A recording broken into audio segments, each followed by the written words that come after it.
Uutang ng 1 milyong piso sa First Gen Hydropower Corporation ng National Irrigation Administration Upper Pampanga River Integrated Irrigation System o NIA-UPRIS para sa pagpapagawa ng nasirang pasilidad ng Masiway Dam. Nalunod ang mga alagang hayop at nagbunga ng pagbaha ang pagkasira ng logic control ng Masiway Dam. Narito ang aming balita.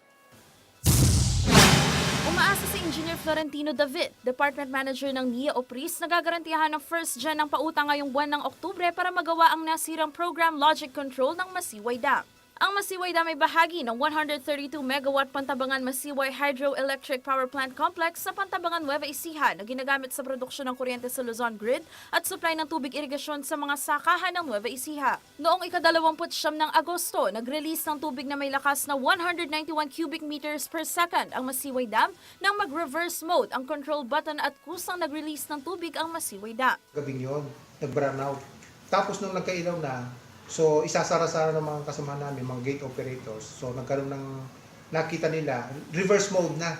Instead na mag-close, nag-open. Kaya medyo lumakas ang tubig sa baba.